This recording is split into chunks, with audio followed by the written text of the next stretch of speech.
تو ایک دن سرکار نے فرمایا، حضرت انس بن مالک کہتے ہیں حضور نے فرمایا بھی سارا دن نہ بیٹھے رہا کرو، وقفے سے ملا کرو، وقفے سے محبت بڑھتی ہے، وقفے سے ملا کرو محبت بڑھتی ہے۔ کہتے ہیں حضرت ابو بکر صدیق بھی قریب بیٹھے تھے، وہ بھی سن رہے تھے۔ ظہر سے پہلے بات ہوئی تو حضرت صدیق اکبر ظہر میں آئے، نماز پڑھی اور چلے گئے، عصر میں آئے، نماز پڑھی اور چلے گئے، مغرب میں آئے، نماز پڑھی اور حضرت انس بن مالک کہتے ہیں ظہر کے بعد بھی حضور نے پوچھا ابو بکر نہیں آئے؟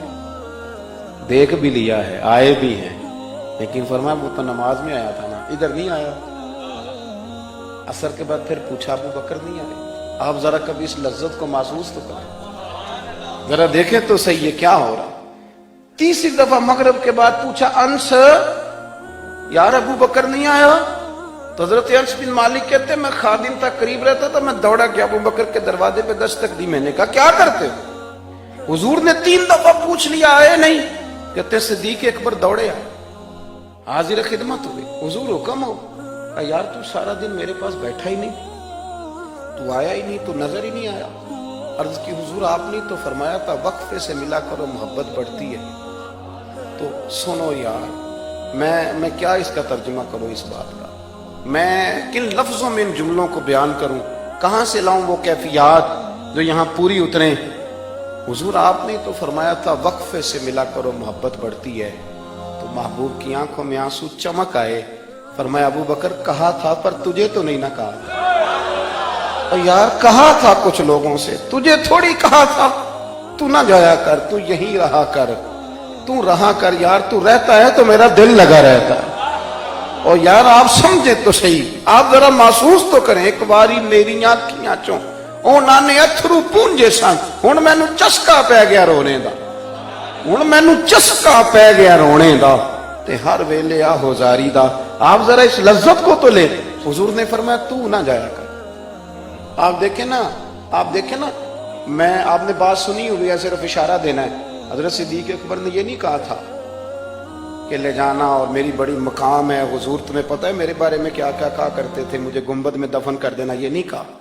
فرمایا لے جانا، دروازے پہ رکھ دینا، اگر دروازہ کھول جائے، انہوں نے خالی دروازہ کھولنے کی بات کی تھی، تفسیر کبیر ساری پڑھ لیں، اگر دروازہ کھول جائے تو دفن کرنا، ورنہ جنت البقیع میں۔ فرمایا میں اس پہ بھی راضی ہوں، جنت البقیع میں دفن کر دینا۔ لیکن مولا علی کہتے ہیں ہم نے تو صرف رکھا تھا، اور ہم نے عرض کی حضور ابو بکر حاضر ہے۔ انہوں نے کہا تھا اگر دروازہ خود بخود کھل جائے تو رکھ دینا۔ کہتے ہیں انہوں نے تو صرف دروازے کی بات کی تھی، لیکن گنبد کا صرف دروازہ نہیں کھلا، اندر سے آواز بھی آئی، اندر سے آواز بھی آئی، لے او سجنا اساں توڑ نہیں پائی، لے سجنا اساں توڑ نہیں بھائی۔ اور درویش کہنے لگے پانی پرن سہیلیاں رنگا رنگ کڑے، اسی تے پریا اس دا جانیے جس دا توڑ چڑھے۔ آواز آئی دیر نہ کرو، حبیب کو حبیب کے ساتھ ملا دو، لاؤ قریب کرو۔ جتنا قریب رہے قربت بڑی، پیار بڑا، بات سمیٹنے لگاؤں، ادب بھی بڑا۔ اور پتہ کس طرح ادب کرتے تھے؟ حضور صلی اللہ علیہ وسلم تشریف لے گئے ایک کافر قبیلے کی صلح کرانے، فرمایا دیر سے آیا تو اثر پڑھا لینا۔ صحابہ کو پتہ تھا کہ جب حضور نہیں ہوں گے تو جماعت کون کرائے گا۔ حضرت بلال نے اقامت پڑھی، صدیق اکبر نماز پڑھانے لگے، حضور تشریف لے آئے، لوگوں نے ہاتھ پہ ہاتھ مار کے حضرت صدیق اکبر بتایا کہ آ گئے حضور۔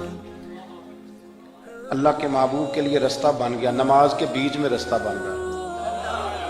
صفیں توڑ رہے ہیں صحابہ، حضور کو رستہ دے رہے ہیں، صفیں ٹوٹتی رہی پر نماز کسی کی بھی نہیں ٹوٹی، صفیں ٹوٹتی رہی نماز نہیں ٹوٹی۔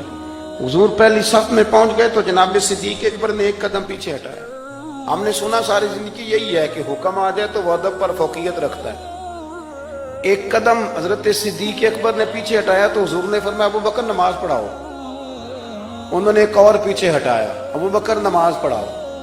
تیسری دفعہ نا حضور نے پھر حکم دیا تو وہ پچھلی صف میں آ گئے۔ وہ دور بیٹھے تھے خواجہ غلام فرید، وہ کوٹ مٹھن میں، کہنے لگے نماز پڑھا کہ میں تیں ول ویکھاں،